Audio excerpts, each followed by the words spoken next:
Assalamualaikum warahmatullahi wabarakatuh.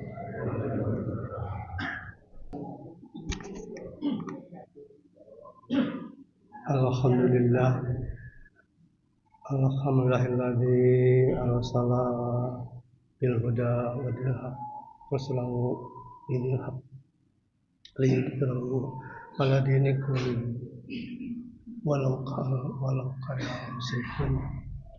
Asyhadu an la ilaha illallah wahdahu la syarika lah wa asyhadu anna Muhammadan abduhu wa rasuluh wa ala alihi wa sahbihi ajma'in. Amma ba'du fa ya ibadallah usini nafsi fa iyaya taqwa faqad fazal muttaqin. Qala Allah ta'ala fil Qur'anil Karim a'udzu billahi minasyaitonir rajim. Ya ayyuhalladzina amanu taqullaha haqqa tuqatih wa la tamutunna illa wa antum muslimun. Hadirin sidang salat Jumat yang berbahagia, pertama-tama marilah kita panjatkan puji dan syukur kehadirat Allahul Rabbi yang telah memberikan rahmat, karunia, kesehatan dan kebahagiaan kepada kita sehingga kita bisa hadir dalam rangka mendekatkan diri atau taqarrub kepada Allah Subhanahu wa taala. Demikian pula rahmat dan salam semoga senantiasa terlimpah atas junjungan kita Nabi besar Muhammad sallallahu alaihi wasallam. Ma'asyiral muslimin yang dirahmati Allah, ketenangan dalam kehidupan sehari-hari, ketenangan batin, ketentraman jiwa adalah dambaan kita dalam melakoni kehidupan sehari-hari ini.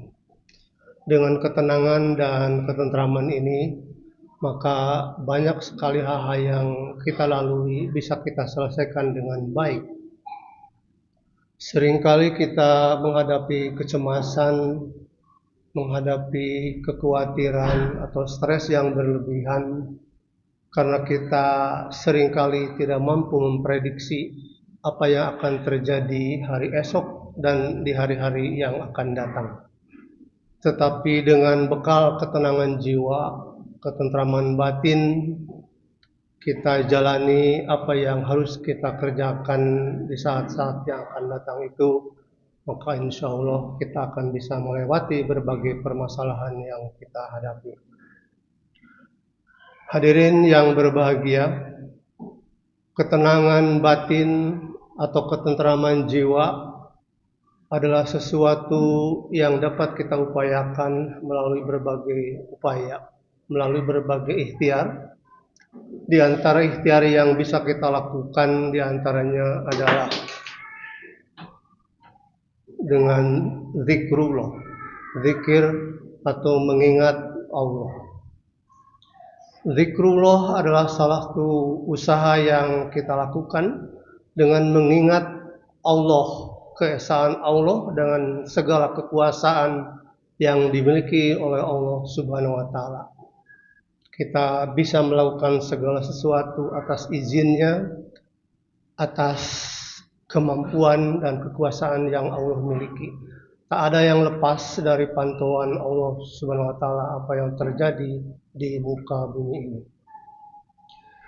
Zikir akan membuat seseorang itu memiliki keunggulan, dan orang yang berzikir sebagaimana yang disebutkan dalam Al-Quran surat Ar-Ra'd ayat 28 disebutkan oleh Allah bahwa mereka akan termasuk orang-orang yang tenang jiwanya.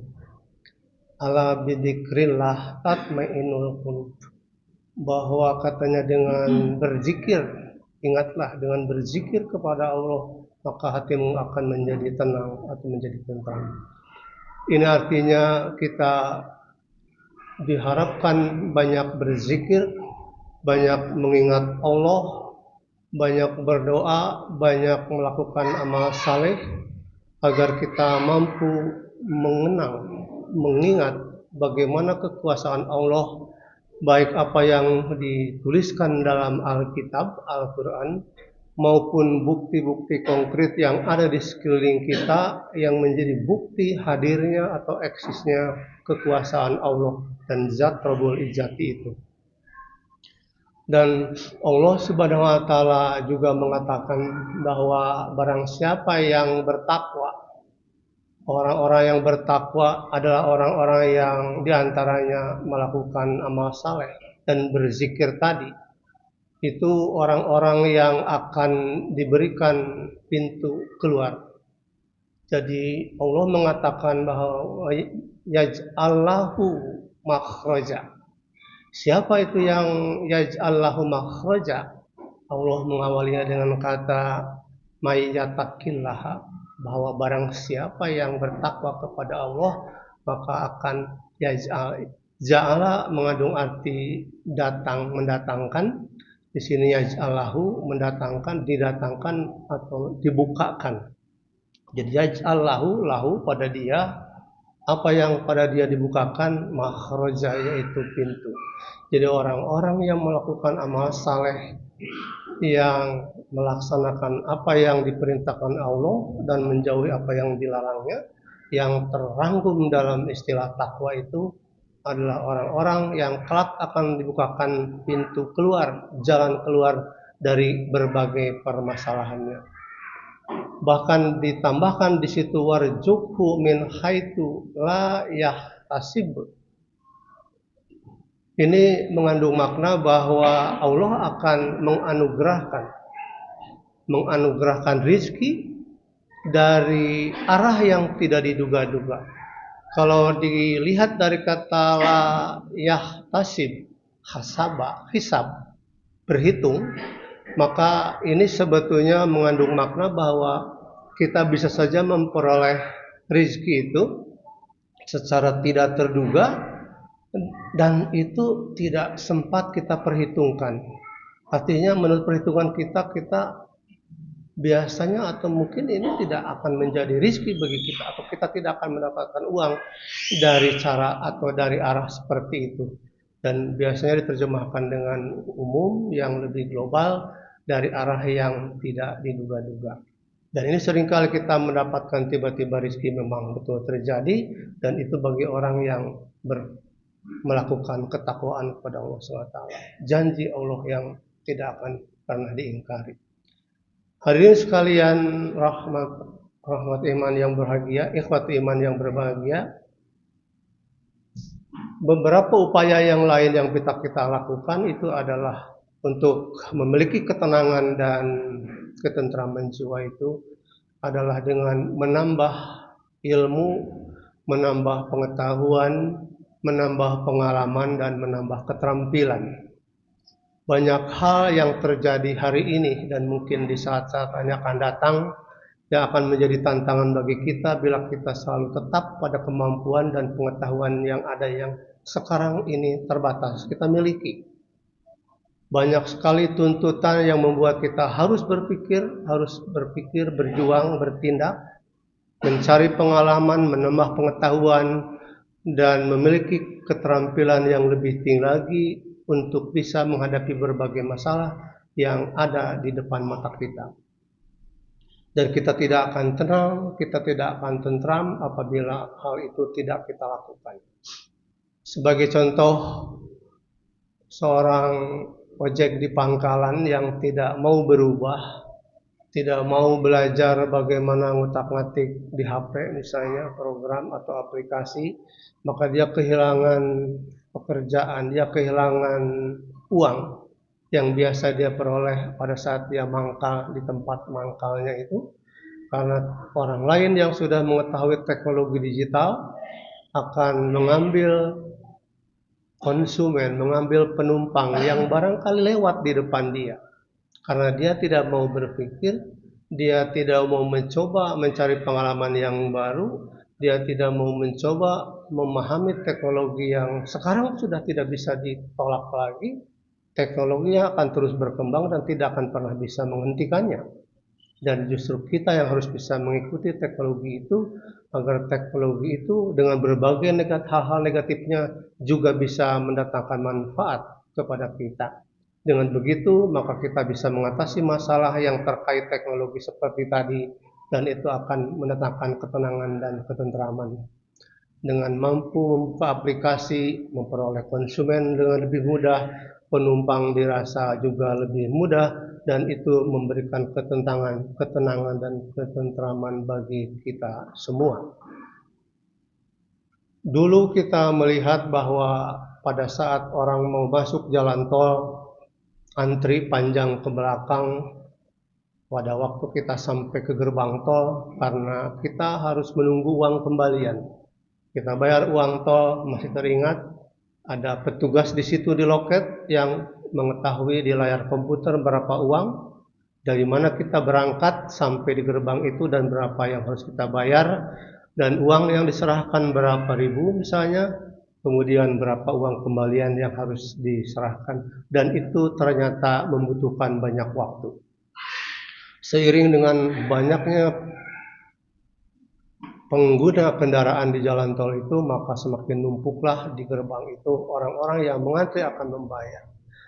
Tapi dengan adanya teknologi, orang semakin tenang karena tidak perlu bawa uang, tidak perlu bawa uang pas, uang receh, bawa uang besar kadang mungkin tidak cukup waktu karena menunggu lama harus dikembalikan.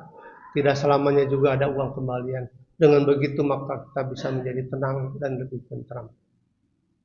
Banyak waktu yang bisa kita hemat, kita bisa menjadi lebih tenang karena kita bisa menggunakan teknologi komunikasi. Tak ada istilah janji yang tidak bisa ditepati hanya karena kita tidak ada informasi. Karena sekarang dengan teknologi kita akan bisa memberitahu lebih awal apakah kita jadi atau tidak pertemuan tertentu itu. Dan dengan begitu maka kita akan lebih tenang dan lebih tentram. Jadi artinya sekali lagi bahwa dengan menambah ilmu pengetahuan, berusaha membuka diri untuk mau membuka diri, membuka hati, mau berpikir, mau bekerja dan berjuang untuk memahami apa yang dituntut pada masa sekarang ini agar kita bisa survive, bisa berlangsung hidup dalam menjalani kehidupan ini. Maka ini bekal yang amat baik karena banyak bukti dan contoh yang menunjukkan bahwa hal itu akan membuat kita lebih tenang dan lebih tentram. Ma'asyiral muslimin, ikhwatu iman yang berbahagia. Selain itu yang bisa membuat kita menjadi tenang dan lebih tentram adalah memperbanyak tolong menolong atau ta'awun. Dalam Quran surat Al-Maidah ayat 2 dikatakan bahwa wa ta'awanu 'alal birri wat taqwa wa la ta'awanu 'alal ismi wal 'udwan.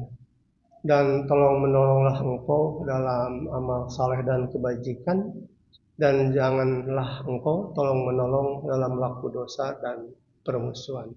Ismi wal 'udwan. Ismi artinya dosa dan permusuhan udwan. Jadi ini dijanjikan bahwa oleh Allah kita diharapkan lebih banyak menolong sesama. Setelah kita menolong sesama ada dua hal yang terjadi. Orang yang ditolong mendapat kebaikan, dia akan mendapat kesenangan, kebahagiaan karena ada orang yang masih peduli pada dia. Ada orang yang ternyata masih mau membantu dia. Dan dia di saat-saat kesulitan, di saat-saat dia butuh bantuan, kemudian datang ada orang yang membantu, maka berbahagia orang itu. Yang tadinya mungkin pusing, dia akan menjadi tenang dan lebih tentram. Dan pada saat yang sama orang yang memberi bantuan juga dalam hatinya yang penuh keikhlasan itu ada kebahagiaan. Alhamdulillah saya bisa membuat orang lain berbahagia, bisa membuat orang lain suka, bisa membuat orang lain barangkali sembuh dari sakitnya dan terhindar dari kesulitan yang mereka hadapi. Jadi dengan ta'awun, tolong menolong itu, maka kita akan memperoleh ketenangan, kebahagiaan, dan ketenteraman hidup ini.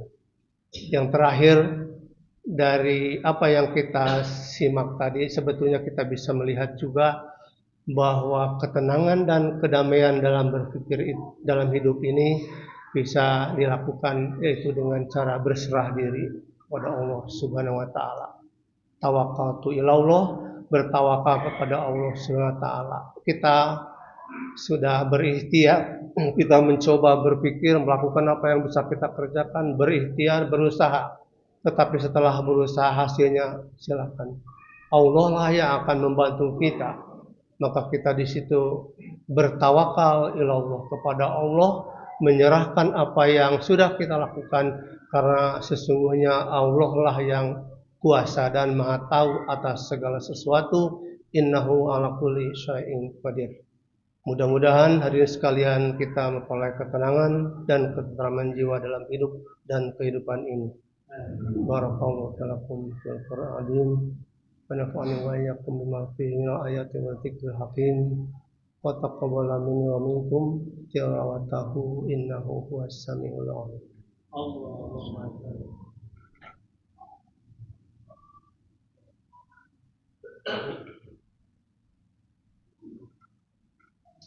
Alhamdulillah, alhamdulillahilladzi hadana li hadza wa ma kunna linahtadiya laula an hadana Allah. Asyhadu an la ilaha illallah wahdahu la syarika lahu wa asyhadu anna Muhammadan abduhu wa rasuluh. Allahumma shalli ala Muhammad wa ala ali Muhammad kama shallaita ala Ibrahim wa ala Ibrahim fil alamin innaka Hamidum Majid. Hadirin yang berbahagia, dalam khutbah yang kedua ini adalah kita tutup dengan doa. Allahumma ighfir lil mu'minina wal mu'minat wal mu'minina wal mu'minat al-ahya'i minhum wal amwat innaka sami'un qarib da'wat sadaqatul hajat. Allahumma inna nas'aluka as-salamata fid din wa afiyatan fil jasad wa jalatan fil ilmi wa barakatan fil rizqi wa tawbatan qabla al-maut wa rahmatan indal maut wa maghfiratan ba'dal maut. Allahumma hawwina 'alaina fi sakratil maut wa la tahmilna nar. Rabbana la tu'akhidna in nasina aw akhtana. Rabbana la tahmil 'alaina isran kama hamaltahu 'ala alladziina min qablina. Rabbana wa la tuhammilna ma la taqata lana bih wa'fu 'anna waghfir lana warhamna anta maulana fansurna 'alal qaumil kafirin. Rabbana atina fid dunya hasanah wa fil akhirati hasanah wa qina adzabannar. Subhana rabbika rabbil izzati amma yasifun wassalamun alal mursalin walhamdulillahi rabbil alamin. Ibadallah, innallaha ya'muru bil 'adli wal ihsan wa ita'i dzil qurba wa yanha 'anil fahsya'i wal munkari wal baghi ya'idukum la'allakum tadhakkarun wa yastaghfirukum wa dzikrullahi akbar. Assalamualaikum warahmatullahi wabarakatuh.